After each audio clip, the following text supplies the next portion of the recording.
Okay, good morning everybody and welcome to this press conference. First of all, I want to introduce you to Joanna. And we should be, yes. I hope you can all see this picture of Joanna. She was happy and fun-loving.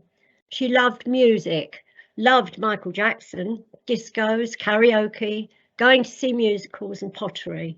She hated PE and long walks, the physical stuff. A delightful young woman who sadly died at Causton Park Hospital. Thank you, Walter. Can you bring up Ben's picture? And here's Ben. Ben had Down syndrome. He was a happy boy. He spent all his life with me being his mother, Gina. There was nothing that would come between me and that boy.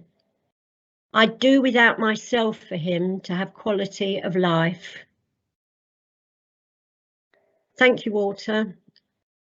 I'm now going to move on to talk to you about what a Safeguarding Adults Review is about.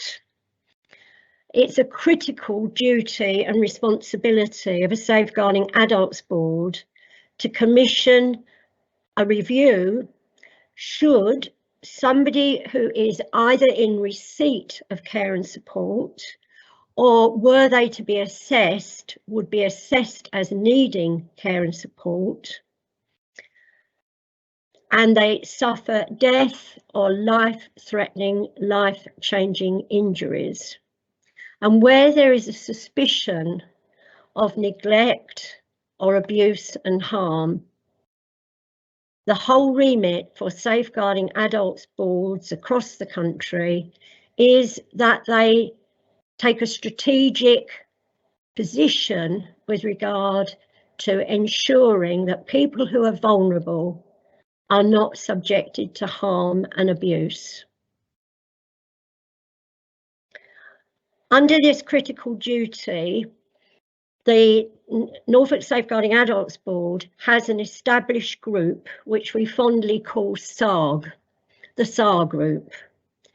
It brings together key disciplines in order to make decisions about referrals.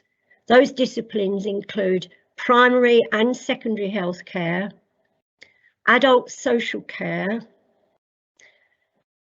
We have a legal advisor to the board.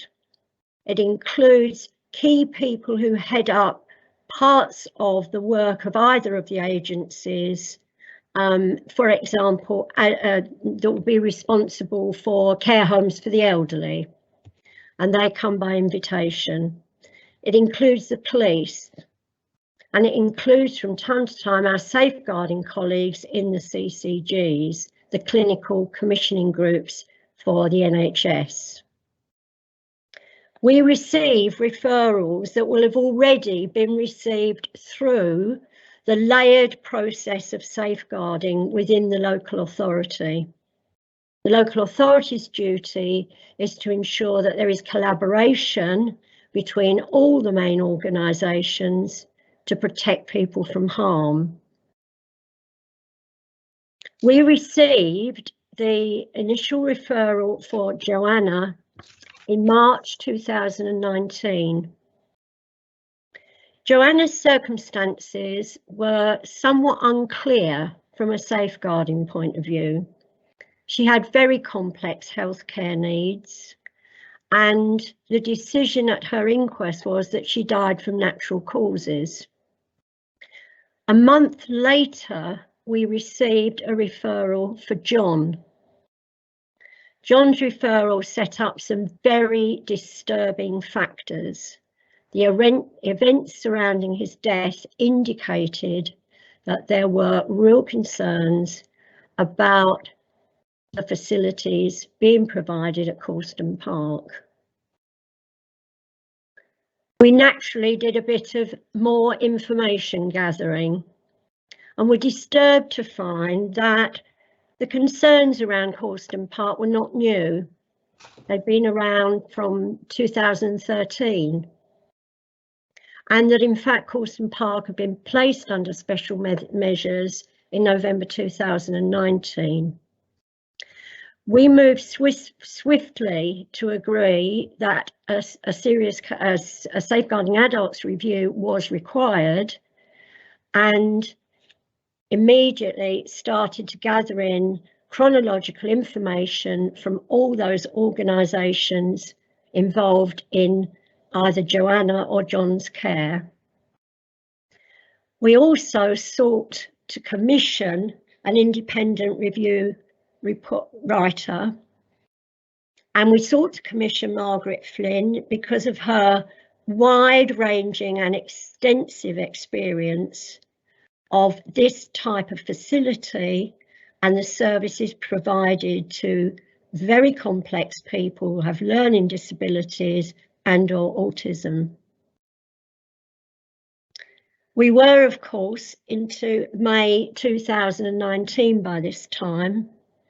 We were enabled over the following months to plan and hold a review panel. That's all the organisations involved, led by Margaret Flynn, who go through all the material gathered in from organisations in detail and begin to shape up their thinking, their possible conclusions, and the circumstances that indicate real concerns about neglect or abuse.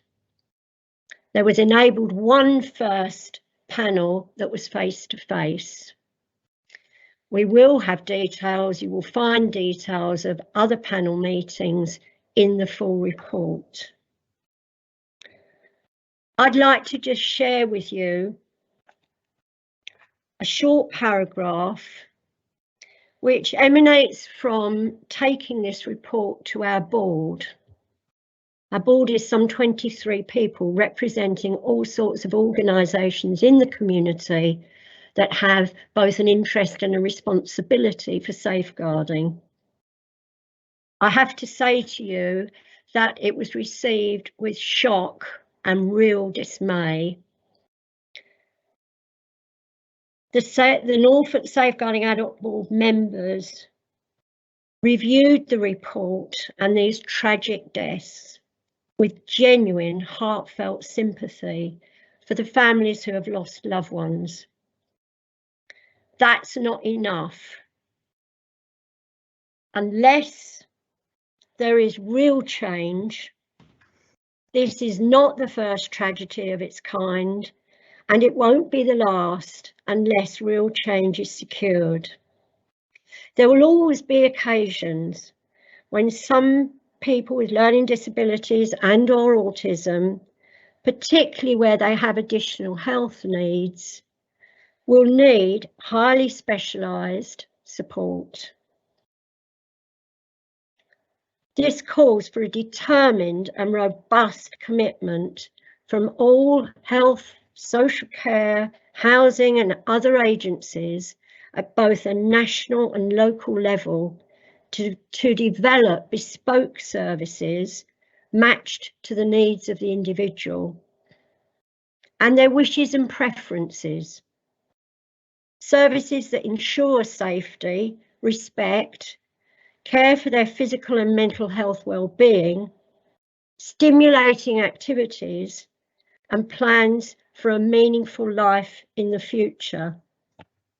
And I want to just finish by sharing with you one comment from Ben's mother's statement, which will be issued to you today. I will never forget how they took him off a bus and his head was slumped on his chest. Other residents were making horrendous noises and I was frightened and thought, what is this place? I'm now going to hand over to my colleague, Margaret Flynn, for her statement.